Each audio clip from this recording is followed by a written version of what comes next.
Hey, what's up guys? So I want to talk to you briefly about the 3 phases of NoFap and what you can expect on your journey. Now, when I say what you can expect, I don't mean the benefits like, oh, I put on 20 pounds of muscle, I get attention from girls. I'm not talking about those expectations. I'm talking about what you can expect from day 1 of your journey to the end of it. The process, the freeing yourself from this addiction. What you need to understand when you embark on this NoFap journey is that you need to instill the marathon mentality. The marathon mentality that this is going to take a long time. You got to understand that my life right now is at 0 and getting to 100 is going to take hard work. The number 1 question that I get on my YouTube about NoFap is, how long is this going to take? Of course you're going to relapse over and over and over because you're in this mentality of, I want the short-term fix. I want to get this done as soon as possible. That is coming from someone who's focused only on NoFap and not focused on the whole spectrum of NoFap that's keeping them trapped in the addiction. Their daily habits, their daily rituals, their behaviors, the mental pattern. So a person going in with anything less than a marathon mentality is going to be the one who's going to relapse over and over and who's not going to kick this habit. So that leads me to phase 1. Time. Now, a lot of you probably don't know this, but from the time I ever first started NoFap, like day zero, until the time I made my first ever YouTube video where I had gone 30 days, 34 days NoFap, it took me 1.5 to 2 years of trying NoFap. That is a long time. That is a time filled with relapses, with starting and stopping over and over again, with giving up, with being hard on myself. That took a lot of time for me to reach 30 days. Now, I'm not saying that it's going to be that way for you because nowadays there's more resources, more people speaking about it openly, and that kind of helps motivate you to go forward. Whereas I didn't have that back when I first started. So at this point, if you're just starting your NoFap journey, be prepared for this to take some time. I get a lot of comments from people saying that, oh, it's been a year and I'm still stuck in this journey. I say, keep going, man. It's been a year, then keep going. That's no good excuse to give up. It's going to take time. And depending on where you are in your journey, what you're doing with your time as you're on this NoFap journey, there's so many other variables that kind of go into this. But phase 1 is all about time. Be prepared for this to take some time. So stage number 2 is when the neuroassociation, the emotional intensity, the emotional connection that you have to pornography starts to weaken. Now, this is why it takes so long for NoFap. This is why it took me 1.5 years at first to finally get to 30 days.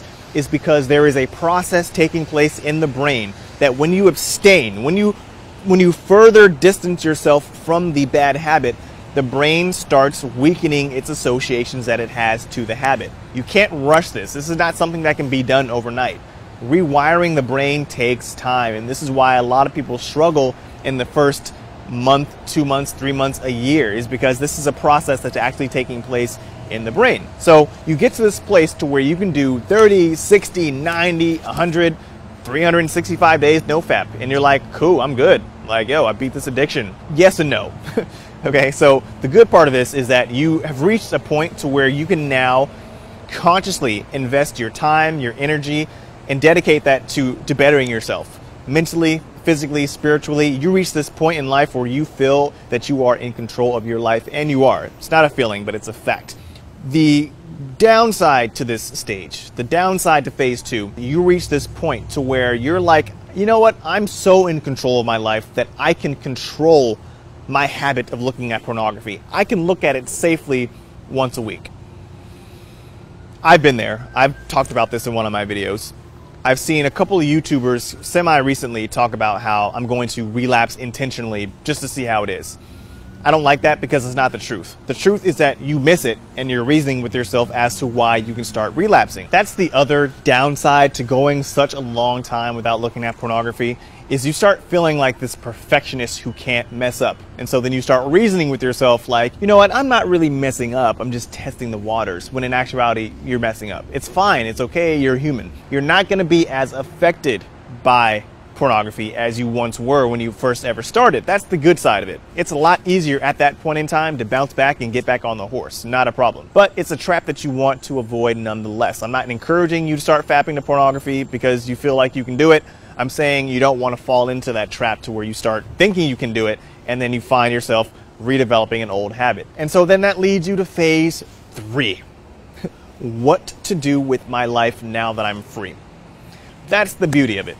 When you get free from this whole addiction, you have a blank canvas in front of you every single day. You can paint whatever life you want to live for yourself, and you can actually do it without feeling the negative side effects that pornography has over your life. When you are addicted to pornography, there are so many things that you can't even feel that are holding you back in life. And now that you don't have those things holding you back, it's like, wow, I'm fresh every day. I'm renewed every day. I have the ability to create whatever I want to create now. So I see a lot of people relapse because they feel that they've reached this pinnacle in life where they've gone all this time without looking at pornography. But there's one thing that they fail to do, which is find new things to do with their time, to do with their life. When you have all this time on your hands and you're not doing anything with it, it creates a boredom, and boredom then produces relapse. You're not going to relapse if you're living life to its fullest every day. If you're going to the gym all the time, if you're, meditating all the time, if you're reading all the time, when your mind is actively busy, there is no room for relapse. But when you sit there stagnant, not doing anything, there's no activity, no momentum in your life, you're welcoming another relapse. So I'll do no-fap videos occasionally when I feel that there's something useful to say, and when I feel that there's something that's not been oversaturated, talked about too much. I don't think I've heard anyone talk about, no-fap in this way. So anyways, thank you for watching. Talk to you soon. Peace.